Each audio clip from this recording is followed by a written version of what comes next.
e Pai. Temos levado adiante, Senhor, a Tua palavra. Temos levado adiante o Teu Evangelho. Temos levado adiante, às vezes, com lágrimas, Senhor, com dificuldades, mas estamos, Senhor, caminhando. Nessa manhã nós queremos que nos segure as nossas mãos, Senhor, e remove o ânimo dentro do nosso coração.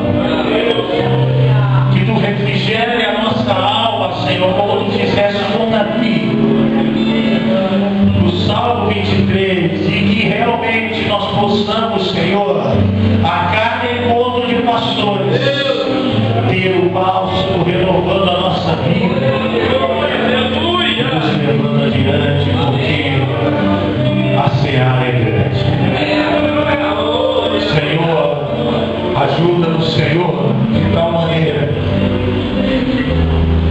que possamos honrar o Teu nome, Senhor. Não ser motivo de escândalo, mas quando as pessoas olharem para nós, nós possamos continuar como temos feito, refletindo a Tua palavra e a Tua glória na vida das pessoas. Nós não queremos honra, Senhor. Nós não queremos glória, porque tudo isso pertence a Ti, Senhor. O que nós queremos é o reconhecimento de sermos teus ministros aqui na face da terra, e que sobre nós esteja sempre a Tua unção e o Teu poder, e que jamais na face de nós o ódio sobre as nossas cabeças. Ajuda-nos nisso, Senhor. Nós nos colocamos diante de Ti, em nome de Jesus. Amém. Continue de mãos dadas, feche os seus olhos. Irmão, nós queremos agradecer a oportunidade de dizer a você: olha só, você não tem o direito de desistir. Desculpe essa palavra, me perdoe, mas nós não temos o direito de desistir,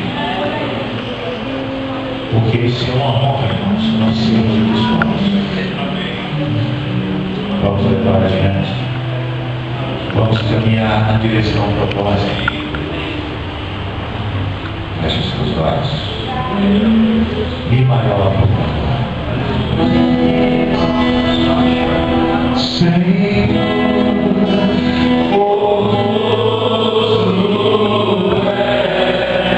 obrigado por esta manhã. Tua paz eu quero ver. Obrigado por cada pessoa aqui conosco. Neste lugar.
É uma bênção.